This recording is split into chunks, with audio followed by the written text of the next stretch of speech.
show before the free show. It's game day. It is game day, Ashley Pickle.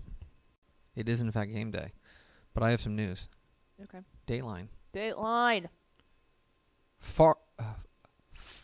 Oh, no. This does not, never. I'm going to spell something for you. Yeah, let's not stumble over I'm going to spell.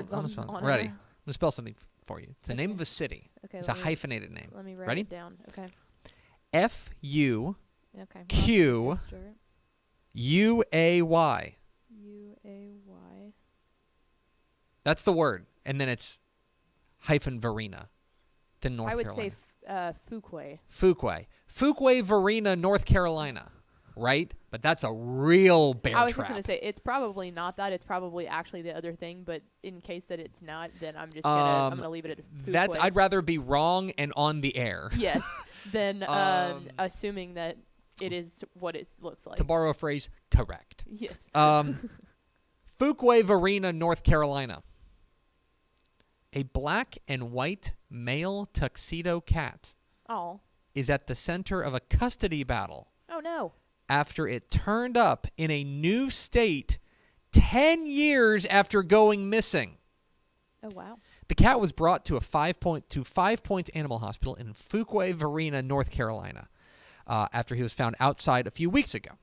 Veterinarians scanned the cat for a microchip and discovered that Carol Holmes, who lives in Kansas, was the original owner. She told CBS 17 that her cat, who she named Bob, had run away about 10 years ago when he had mistakenly gone outside. That's around the same time that Alexandra Strait found the cat, whom she renamed Maui, outside her property in Kansas. Strait said she rescued the cat and has been taking care of him ever since. When she and her family moved to North Carolina, she took him with them.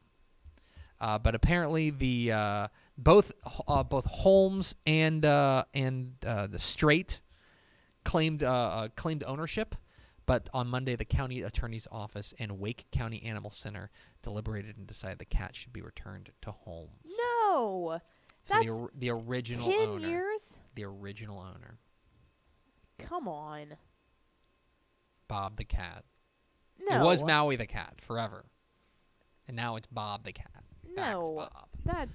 Yeah, I don't know how to feel about this. I feel like how long did she have him before the 10 years? Do you know? It doesn't say. Because let's just assume that at max it was like 5 years beforehand. Yeah, let's say 5 years. I think let's put it this way. I think it's comfortable. I mean, because I'm not trying to be morbid. How long do cats usually live? They typically, I would say, around anywhere from like 10 to 15 years. Let's say but 15 there's a lot years. of cats that go 20 years. Sure. Let's just say that this is a 15-year-old cat. Yeah. Right? That would mean that Carol Holmes, at most, had this cat for 5 years. Yeah. And then Alexander Strait had the cat for the last, 9 plus. Yeah, Carol's messed up. I guarantee, because, okay, there's the thing, is, it's very, very rare for a cat to live to be, 20 years old. It does happen. Oh, of course, yes. But it's there's no way that you were the owner for half of its life. The cat would be basically dead. Bob the cat. No, Maui. Maui the cat. Rightfully so. No, Carol needs to get out of here and go back to Kansas. I think I agree. I think I'm with you. I think that this falls under the Supreme Court decision of Finders v. Keepers. Yeah, 10 years. Yeah, I think that statute of limitations, I think, has expired on your ownership of this cat. So basically, I think, I guess it, Alexandra Strait took this cat into the vet. And they're Alexandra Strait said that she did not know that the cat was microchipped. She just didn't know. Yeah, that's fair. They show up on your door. You don't. I mean, I would probably go get it checked out at that point, just as a normal doctor's visit, and usually they can tell that there's microchips. But if she's had it for 10 years, microchips weren't that common 10 years ago. Yeah, 10 years ago was 2013. I think that at least, I think that they were definitely around, but it was not implemented at that time that you had to get your cat microchipped at that point. Now I think you have to. Ava has a microchip. Ava's chipped. Yeah. Right. But I don't think it was in 2013. I don't think it was mandatory. Right. So I kind of believe that. Yeah, I believe it too. I think I'm on the side of Alexandra Strait, who is now losing her cat. Which sucks. That sucks. Like, and I hope she doesn't have kids. Because if she has kids and you're taking away the cat from kids, like, that's unkind. Yeah. I don't know. It stinks. Yeah. We will henceforth be referring to Team Maui. this cat as Maui. Bob is an incredible cat name, but not in this. Not in this. Circumstance. This would be an easier story to swallow if the names were reversed. Yes. Like if the original name was Maui, and then somebody found a cat and they named it Bob. Be like, that rocks. Sorry, you gotta hand it to him. But it's exactly the opposite. Yeah. Anyway, there's your sad story Justice for the day. for Maui. Hit the theme expo. Pickle. Hit the arrow sign.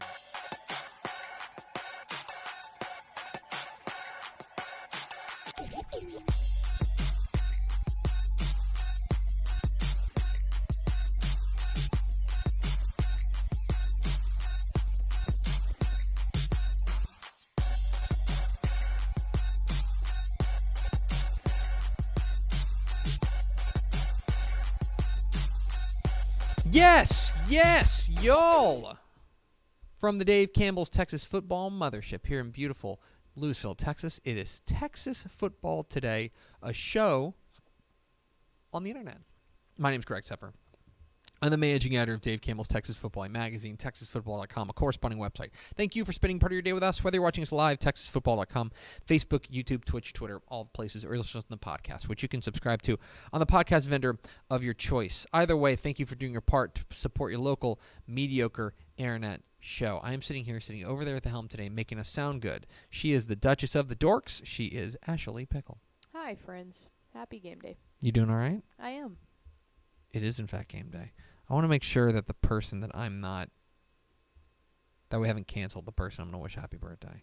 I don't think we have. And it's somebody else I'm thinking of. Anyway, today is Thursday, September 21st, 2023. 63 days till Thanksgiving. Happy birthday. And this is tough because I seem to remember something in the news, but I hope I'm misremembering it. Happy birthday to Jason Derulo. Do we still like Jason Derulo? I'm going to say this before I say anything else. I have no idea if there was something bad that came out about him, but I love Jason Derulo's music. I always have.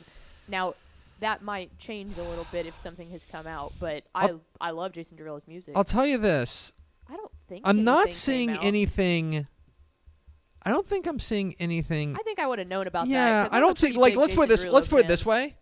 I do not have there's no controversies tab on his Wikipedia page, which is usually a tell, or like something incident. Trey Songz. Is that who I'm thinking of? Yeah, something came out. Is and there something I unfortunate used to really about like Trey Songz, and I think he had something come out. But I think Jason Derulo's been just doing Jason Derulo things, which is good. All right.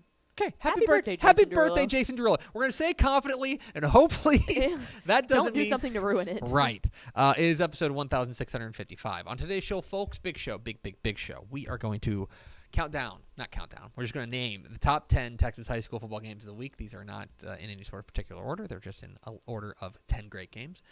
So we will have your top 10 games of the week in Texas high school football for week 5.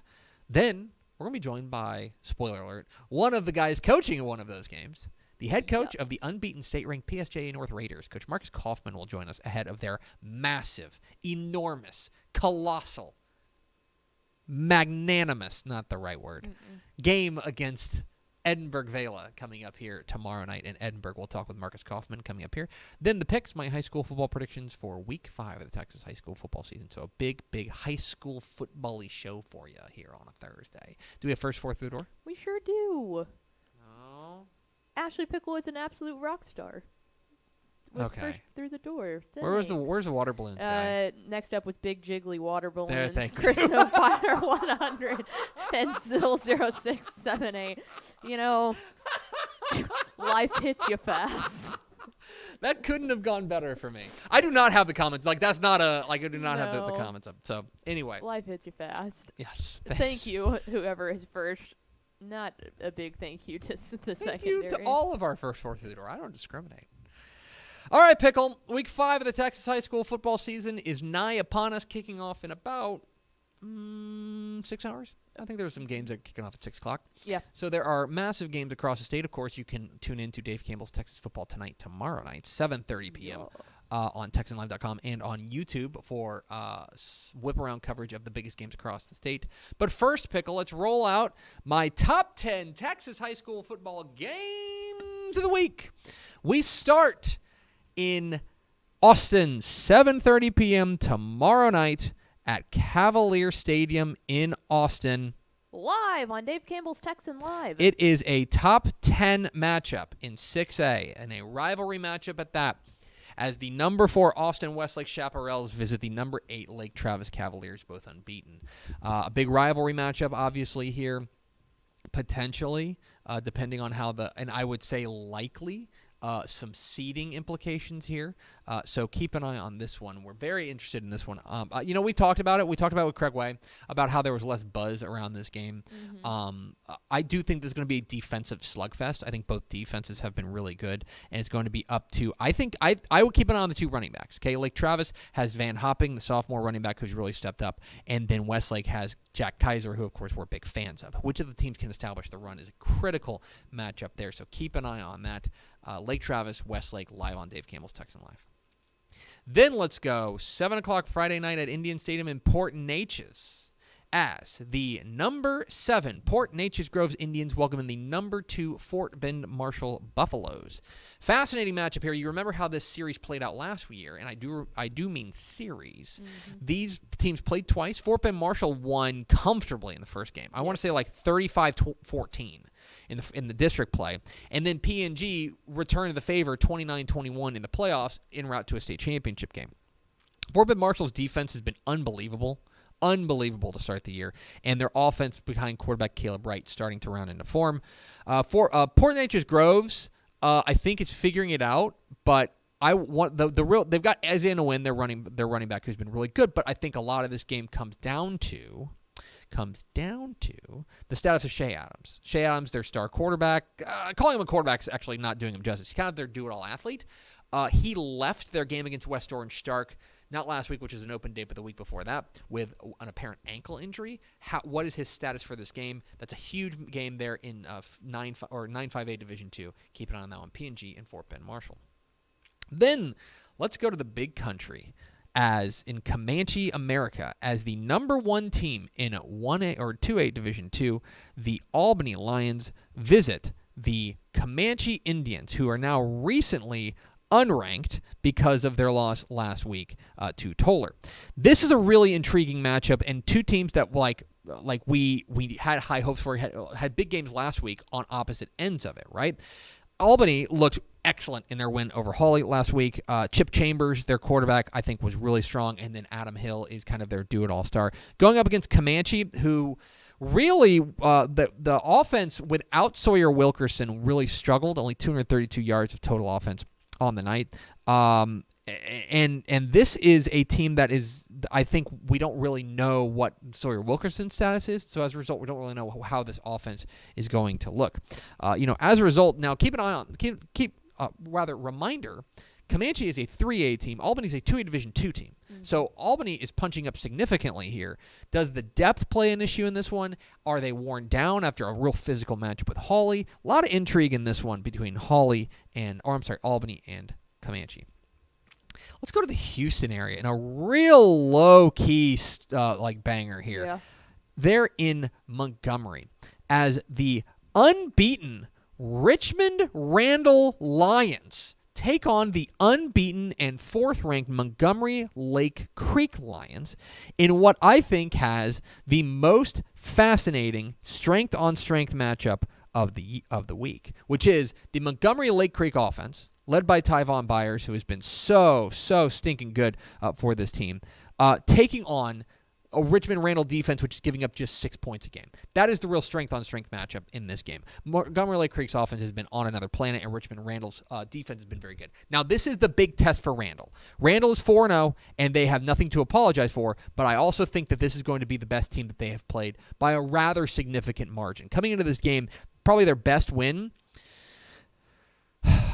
probably they played a 6A team in Pasadena Memorial in week 1, but I guess last week against Bryan's maybe their best win. This would be by far their best win of the year, taking on a Lake Creek defense team that, by the way, is not too bad defensively either, giving up just 16 points a game.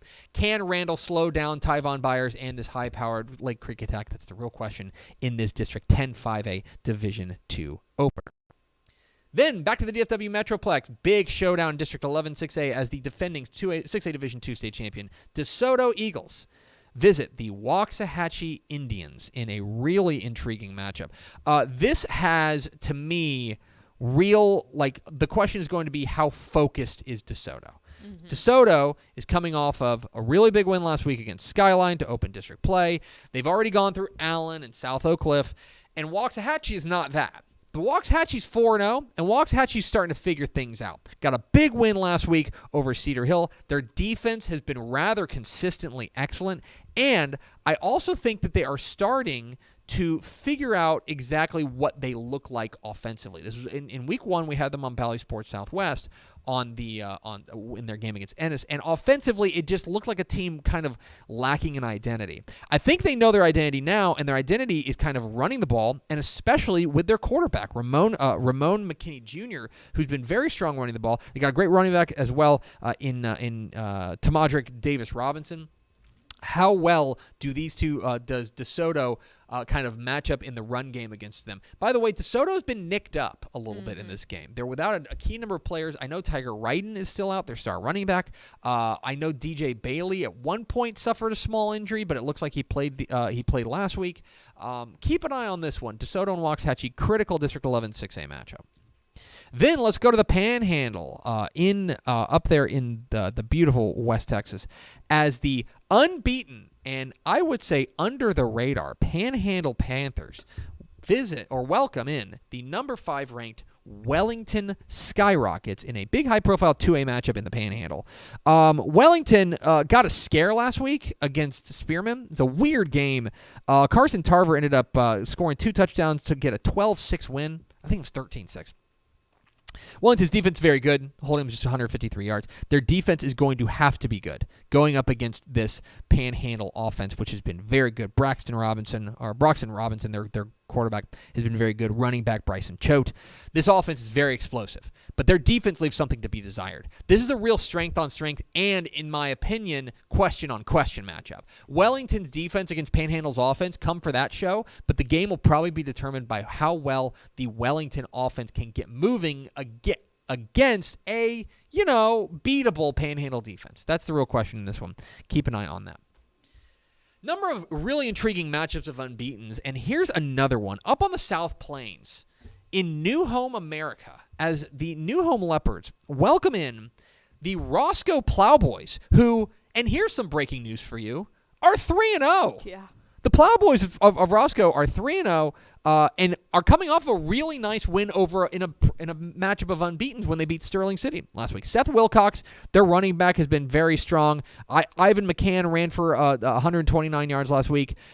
This is a different animal, though, because New Home is dominating fools. They have outscored their opponents in their 4 games by 150 points. Okay, last week they took on an unbeaten Florida team and clobbered them with 2 rushing touchdowns from Nevin Mujica.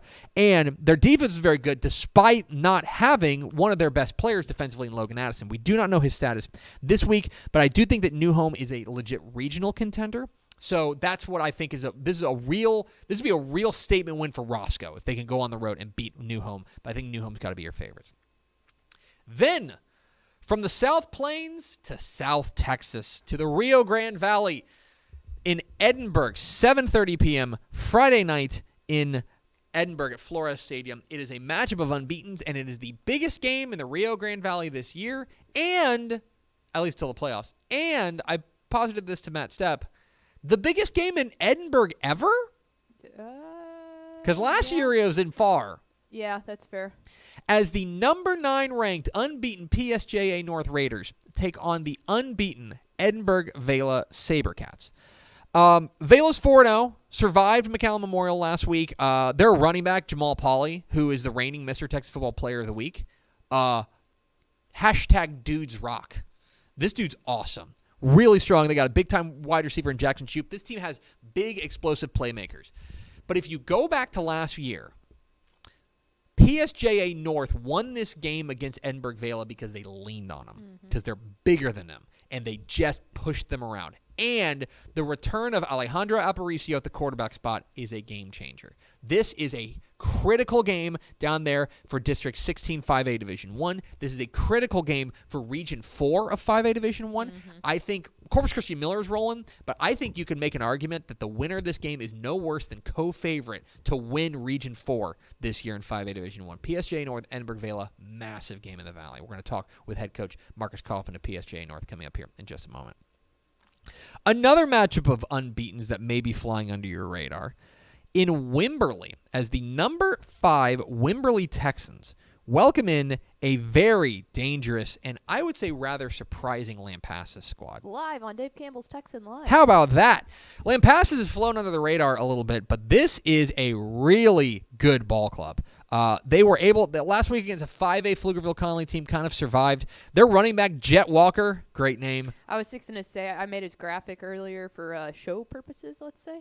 And I was like, that's a hell of a name. Jet Walker, star. Reed Jerome, their kind of two-way athlete, is a big-time playmaker. This is their big test. On the road, at Wimberley against a certified state championship contender, taking on Cody Stover. This is their 19th straight regular season win last week over Fredericksburg. Cody Stover, their quarterback, has really taken another step.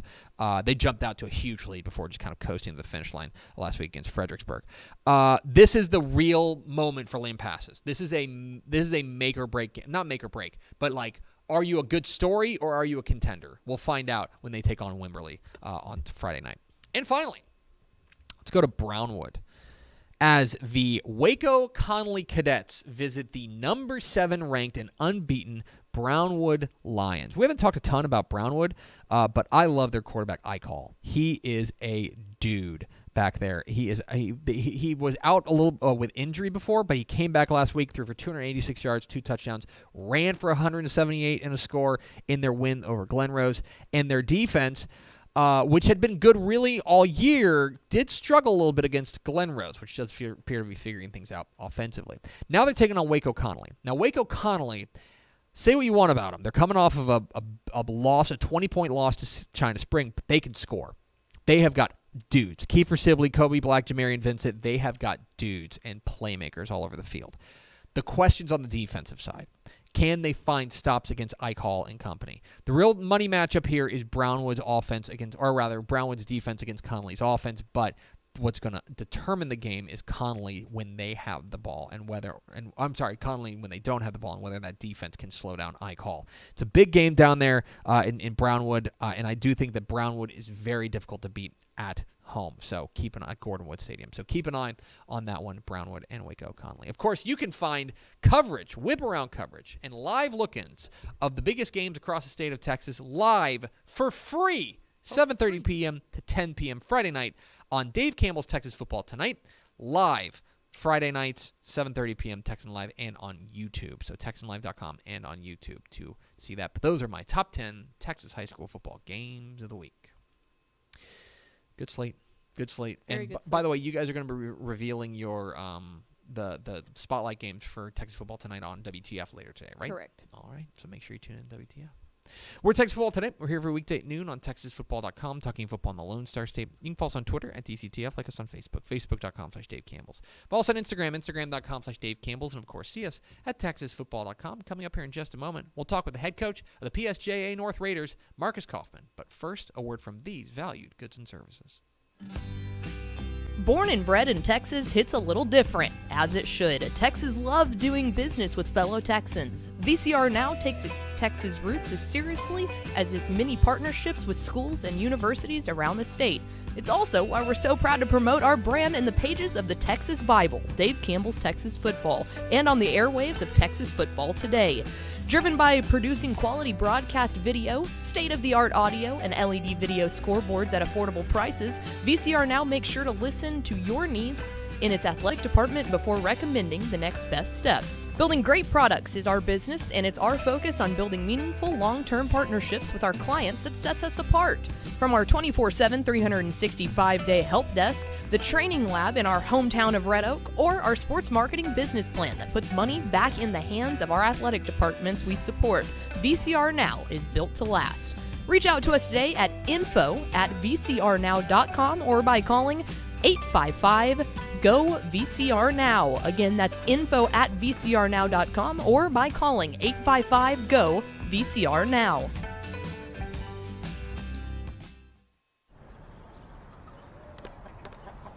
I feel like bustin' loose, bustin' loose. Come on, get on up.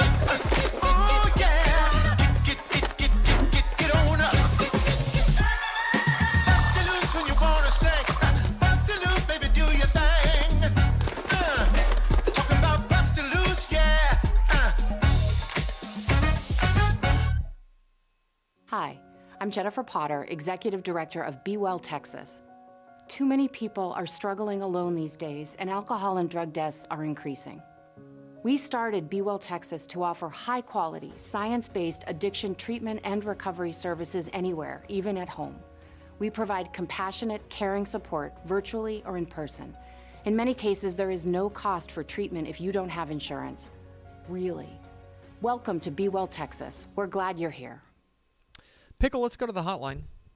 A huge game down in the Rio Grande Valley this week as PSJA North visits Edinburgh Vela, and we're pleased to be joined by the head coach of those PSJA North Raiders, state-ranked Coach Marcus Kauffman. Coach, how are you?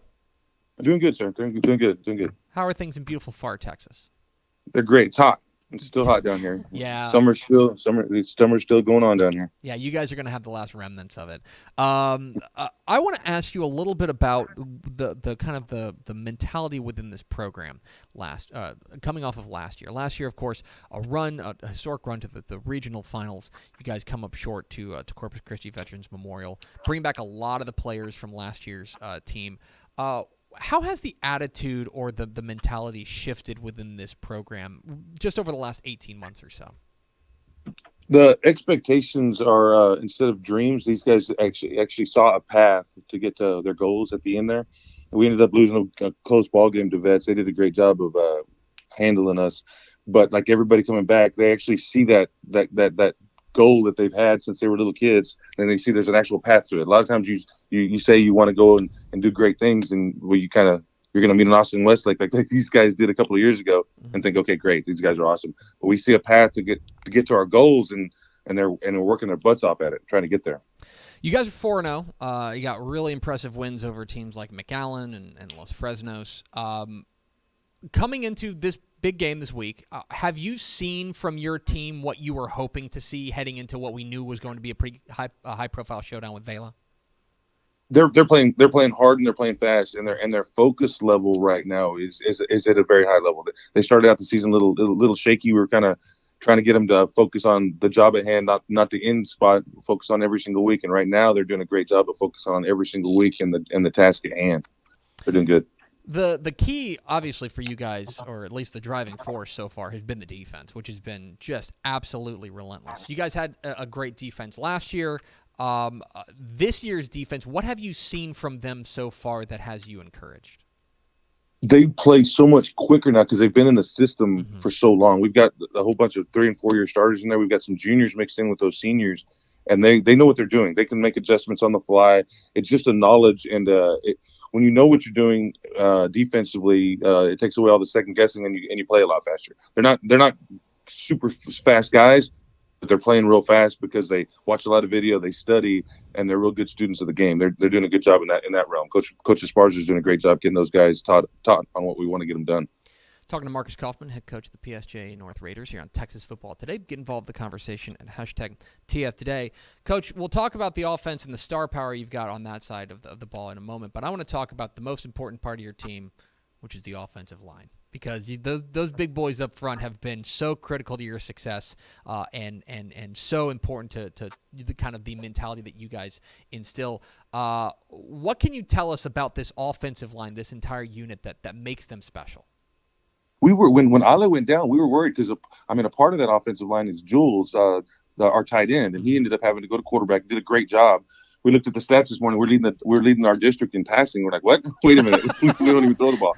But he's done a good job at the quarterback spot. That was the first thing that was worried about us. And then we lost. We ended up losing Dante, which is our alpha, for a little while. He had a appendicitis, so we had to get those taken out. And he'll be back this week. Our left tackle will be back this week against Vela. So we were actually running on a couple of flat tires, and those guys that stepped in did a great job, and pretty much we didn't miss a beat with them out. So they've been pretty good. They've got this nasty streak. Coach Jones gets them going pretty good in practice. Our offensive line coach does a great job of getting those kids to play hard and play fast. I know that you shared this sentiment with us. We're big fans of Alejandro Aparicio. I think he's pretty darn good. He, of course, came back for the first time last week from injury. I'll admit, I was rather shocked because I knew he had nicked up and hadn't played in the game last week. What is his status? And then furthermore, like, what does this young man bring to your team? Yeah, he's actually been cleared for a couple of weeks. I've been holding him out because I just wanted to make sure. He kind of made me nervous coming back from an injury that quickly. He's been cleared since I think it was the week we played Laredo. He's been able to play the week before Laredo. So, but we've been holding him out. He only played 10 plays the other night and had the 3 touchdowns with the 10 plays. So I'll probably double that this week and get him 20 plays. And then after the bye week and stuff, we might do the change in the guard and switch it back and let him take it from there. He was a little rusty, but athletic ability wise and the football savvy, he was a human highlight reel the other night. What does he bring?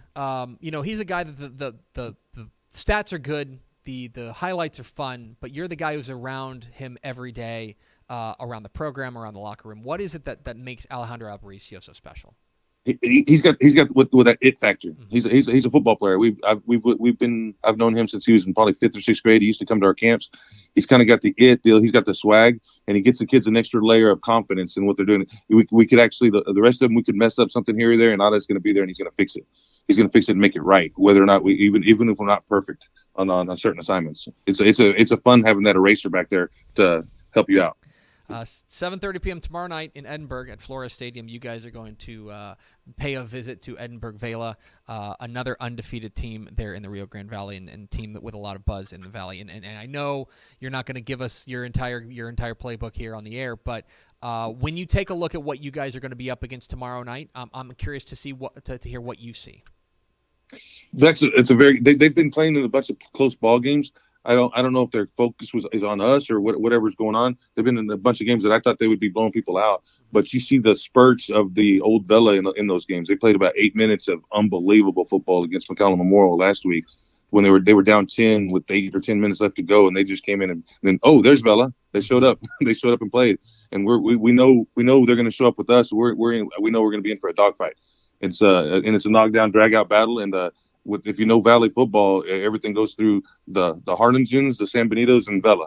And we're just trying to get to that level with those guys where people think of, okay, we got to go through North. But right now it's still Vela. They're the big dogs. We beat them last year, but they're still the big dogs on campus.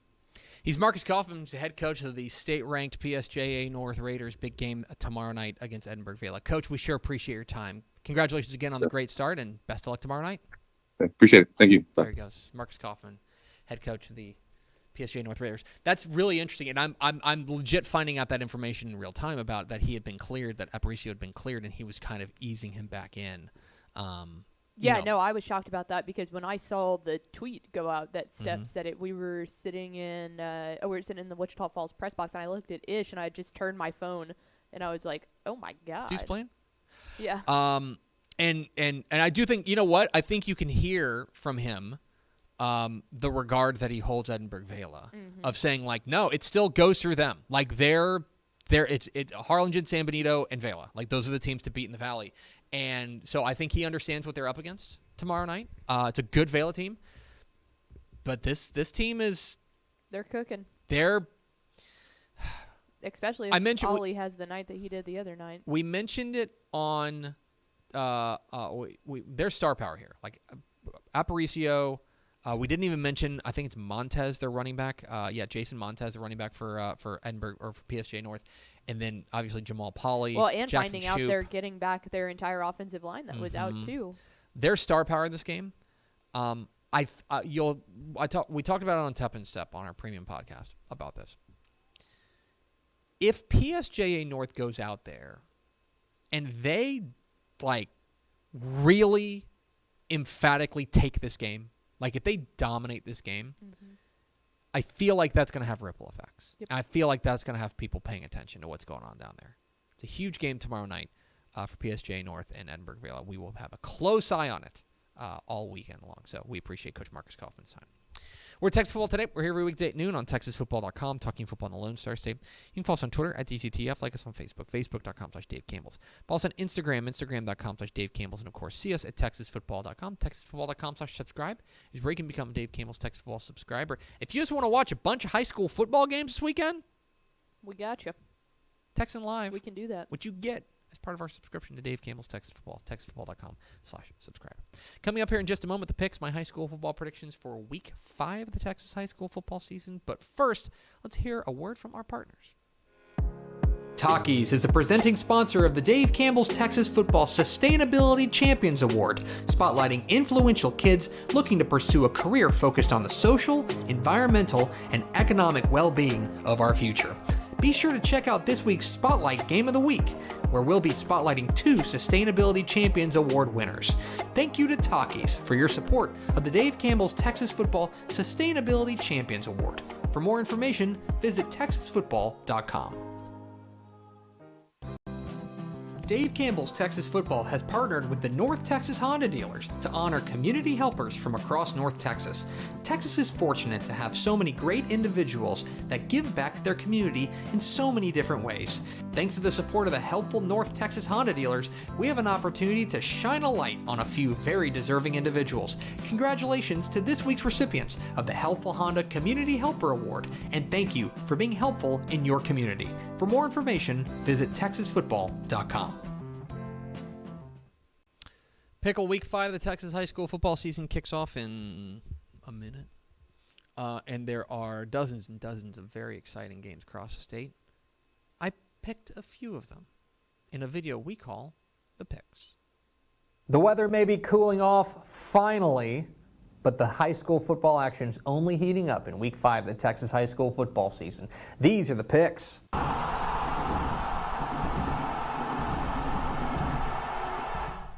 Welcome into the Picks, your guide to the Texas high school football weekend. My name is Greg Tepper of Dave Campbell's Texas Football and TexasFootball.com. Thank you so much for tuning in, and welcome to Week 5 of the 2023 Texas high school football season. 665 games scattered across the state. We're going to preview every one of them, starting with, I'm kidding, we're not going to preview every one of them. That would be ridiculous, and my editor, Mallory Hartley, might just end me. But I will say we're going to preview the biggest games across the state in what is an interesting slate of games. I'm not going to tell you that this has blockbuster showdowns everywhere you look in Week 5, but you've got a number of huge games, plus a bunch of games with major implications for the playoffs, and some games where we're going to find out if some of these teams are for real. You know, some of them off to really hot starts, but is that sustainable? A lot of that gets sorted out here in a critical Week 5 of the Texas high school football season, but we start with a huge one. We start in Austin.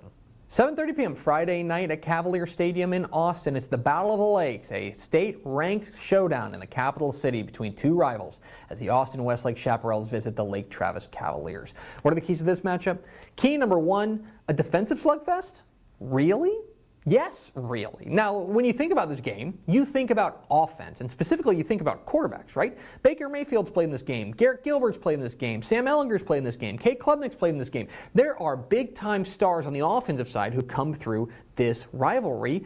But this year's game, I think, is going to be dominated by the defenses because both these defenses have been really good to start the year. Westlake, of course, coached by defensive guru Tony Salazar, and he has got a big-time squad on the defensive side led by Elliot Shaper. This team is really strong defensively. Going up against Lake Travis, whose defense has been the star of the show this year so far, led by their linebacker, Marcus Boswell. There have been low-scoring matchups between these two, and yet, I do think it's going to be kind of shocking to see the defenses take center stage in what has been an offensive-minded rivalry. So, when we get to Friday night, will defenses take center stage? Key number 2, the Cavs wake-up call. So, through the first 2 weeks of this season, Lake Travis's offense was a little sleepy. Okay? kind of fits and starts, not able to get their foothold in the early going against Arlington Martin and Cibolo Steel. Now, give those two teams credit on the defensive side, and also Lake Travis won those games. They don't ask you how, they ask you how many, but the offense had trouble getting going. Now, recently, the last two games, they've looked really good. They've started getting going. Quarterback Caden Leon has really settled into the role, and this new running back, Van Hopping, has been a star the last 2 weeks. The question is, going up against this elite Westlake defense, has the offense woken up enough from its early season slumber? So, is the Lake Travis offense back and clicking, or will Westlake shut them down? In key number 3, Westlake's first big test. I feel like we say that every year about Westlake this time of year. Oh yeah, they're 3-0, but who have they played? Right? That's kind of the question going into this game, as always, which is Westlake tested? They've got a win over Fort Bend Ridgepoint, pretty decent win. They got a win over Converse Judson, which is not as good as it has been in the past, but it's still a solid win. But let's make no bones about it, they haven't played anybody at that elite competition that we expect Westlake to play in. Lake Travis may be that team, and I think this is their first big test. Quarterback Paxton Land, I think, is starting to really settle into that role. Jack Kaiser is a star at the running back spot, but make no mistake, going on the road to Lake Travis in a big rivalry game, this is the first real test for the Chaparrals. Will they pass it? Who am I picking? I'm going with Westlake. The Chaparrals get the nod on the road thanks in large part to their defense, and I think the most consistent star on the offensive side in this game, which is their running back Jack Kaiser. I think the ability to run the ball is going to be critical for Westlake to give that offensive diversity that's so important to getting past a good defense like Lake Travis. Now, Lake Travis has woken up offensively recently, and Caden Leon, I think, is a guy capable of taking over this game, but I think that Westlake's defense is going to be able to diagnose what they've been able to do and come up with a couple big plays. I do think this is low scoring, right? I think this game is in the 20s because both of these defenses are so good, but I think Westlake makes 1 or 2 extra plays to get over the hump. I think the Chaparrals win the Battle of the Lakes. 7 o'clock Friday night at Indian Stadium in Port Neches. It is a District 9-5A Division II opener as the Fort Bend Marshall Buffaloes visit the Port Neches Groves Indians in a game that is dripping with intrigue. You may remember how this series played out last year. Fort Bend Marshall won in the regular season rather resoundingly, and then Port Neches Groves got their receipt when it mattered in the playoffs and took it all the way to AT&T Stadium to the state championship game. And so this has a lot of different kind of tentacles to the storyline here. You know, for Fort Bend Marshall, they have been rolling defensively, giving up just 28 points in their first 3 games. Joshua Lair is a menace on the back end of this defense, and their quarterback, Caleb Wright, I think is really starting to play well. I think he's really growing into the role. Going up against this Port Neches Groves team that's had a weird year, right? Early on, they got smothered by Port Arthur Memorial in the season opener, and then they survived overtime against West Orange Stark, which is a 4A team, a good 4A team, but a 4A team nonetheless. Now, they're 2-1, and Isaiah Nguyen, their running back, is a baller. This kid is really fun to watch, and he is capable of really going big in this game. My question is, what is the availability of Shea Adams, the quarterback and kind of do-it-all athlete for Port Neches Groves? He left the last game with injury, with apparently an ankle injury. What is his status? If he plays, that's a huge boost for PNG, and if he doesn't, boy, it's hard to find a way past this Fort Bend Marshall defense. I think this game is going to be really fun, but I think that Fort Bend Marshall comes away with the win.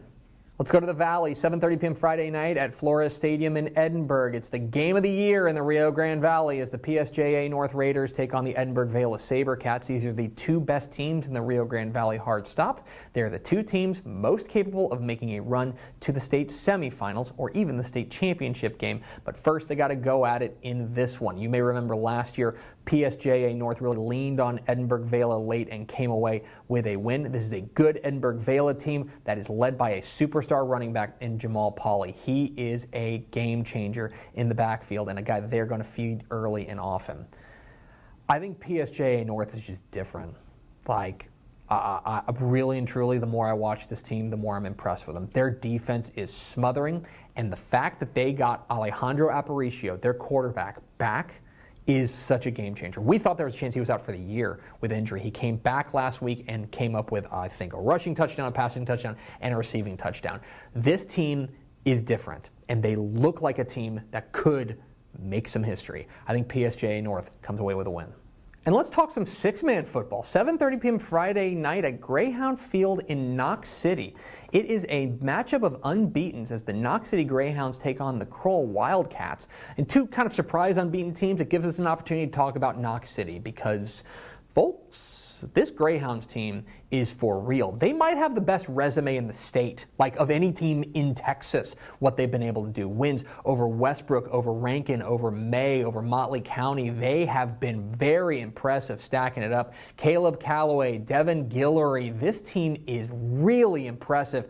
I think they've got an opportunity to make some real noise. Going up against a Kroll team led by Coach Mitchell Parsley. This is an aside. I covered Mitchell Parsley when he played at Kroll, and that makes me feel really old. But he's a heck of a ball coach, and he's got the Wildcats rolling behind their running back, Austin Hernandez. Can they find a way past this Knox City team that is brimming with confidence and with so many different weapons? I think Knox City's your favorite here. Give me the Greyhounds. But those are far from the only big games in Week 5 of the Texas high school football season. Let's get to the lightning round. I like Wimberley over Lampasas. Tidehaven gets by Rice Consolidated, and keep an eye on Brownwood. I think they get a win over Waco Connolly. Albany keeps rolling with a win over Comanche. Cuero keeps rolling with a win over Beeville Jones, and give me A&M Consolidated over Georgetown. Gregory Portland bounces back with a win over Port Lavaca Calhoun. Melissa gets by Terrell, and give me Brian Rudder over Lamar Consolidated. How's this for an under-the-radar matchup of unbeatens? I like Dallas Pinkston over Wilmer Hutchins. Give me Cooper to get by Wolf City. And I like Jacksboro over Henrietta. I like Centerville over Jefferson. Woodville takes down Dieball. And a battle of unbeatens in District 11 6A. I like DeSoto over Waxahachie. I like Hondo over Bandera. Give me Sonora to stay perfect with a win over Harper. And it's the Battle of Rockwall County. I like Rockwall over Heath. Klein Kane edges Tomball Memorial. Barbers Hill gets a win over LaPorte. And give me Crowley over Hearst LD Bell. Do you know Hereford's undefeated? I think the Whitefaces stay perfect with a win over Plainview. Give me Monahans over Denver City and Carthage over Bullard. I like DeKalb over Tenaha. Give me Forney to take down Lufkin, and Pleasant Grove beats Paris. I like Lubbock Estacado over Canyon West Plains. Interesting cross-regional matchup here. I like Laredo Alexander over Sherilyn Pioneer, and Tyler stays perfect with a win over McKinney North. I like Chilton over Deweyville. Lorena gets by Cameron Yo, and I'm going with El Paso Parkland over Canutillo. Holland stays perfect with a win over Weimer. Bell stays perfect with a win over Callisburg, and I like Silsby over West Orange Stark. I like Klein Oak over Klein College. La Maquina Amarilla keeps rolling with a win over Port Isabel, and a batch of unbeatens in the Alamo City. I like San Antonio Johnson over San Antonio Roosevelt. Alamo Heights beats San Antonio. Burbank New Home gets a win over Roscoe, and I like San Diego over Orange Grove. Our six-man game of the week, I like Surprising Highland to keep it rolling with a win over Borden County. Give me Stephenville to take down Wichita Falls Rider, and Miles beats Ozona. And those are the picks. What am I wrong about? Which games I leave out? Leave comments down below. Don't forget that subscribe button. Follow us on Twitter at DCTF. Like us on Facebook, facebook.com/Dave Campbell's. Follow us on Instagram, instagram.com/Dave Campbell's. And of course, see us at texasfootball.com. Thanks for watching. Enjoy Week 5 of the Texas high school football season. We'll see you. There it is, the picks. My high school football predictions for Week 5 of the 2023 Texas high school football season. As always, I guarantee I got at least one of those right. Big group of games. It is a very, as we mentioned on Tep and Step this week, it's a very hipstery set of games. Yeah. If Like, you look hard enough, you can find them. If you're a brand name shopper, There's a like couple. Lake Travis Westlake, I think Fort Penn Marshall and P&G. Yeah. I think hopefully we've sold you on PSJA North and Edinburgh Vela, Mm-hmm. right? That's a brand name game. But if you're not, you might be like, oh, like what is this? There's really good games, just maybe with teams that don't get the headlines all the time. Mm-hmm. Like we mentioned earlier, like that Roscoe and yeah. who are they playing? I cannot remember. New Home. Roscoe and New Home? Like we don't talk about Roscoe and New Home. That's a great game. It's a really good game. Well, like Lampasas and Wimberley. Lampasas and Wimberley. That's a fantastic It's a game. really good game that maybe is not on like the top of your list, and like if you're a brand name shopper, but like if you look, there's some really intriguing games this week. So you can watch that on YouTube and let me know in the comments how wrong I am. Let's go over to Ashley Pickle for America's second favorite segment. Final thoughts. Coming up at 2 o'clock, wherever you're watching this, 2 o'clock, Women Talking Football. Mallory and I talk, we reveal the spotlight games for Dave Campbell's Texas Football tonight, which will be airing tomorrow. And then we also are going to break down the Coastal Bend. Yes. So let's go to the beach. It's follow-up Friday here on It's Thursday. Texas Football Today. Earlier, we wished Jason Derulo a happy birthday. And we were a little concerned because we were like, oh no, did Jason Derulo get canceled? Are we wishing somebody a happy birthday who doesn't deserve a happy birthday?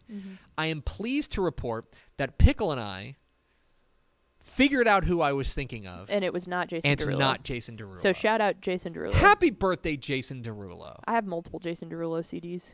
You should. His music's very good, and he is an excellent dancer. Mm-hmm. He is an excellent dancer, and he dated like Jordan Sparks for a while. Yep.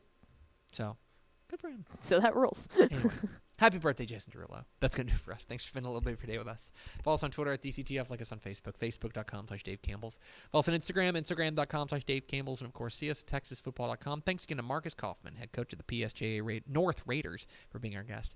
For Ashley Pickle, I am Greg Tepper. Vince Young, please meet your Player of the Year trophy. We'll see you tomorrow on Texas Football Today.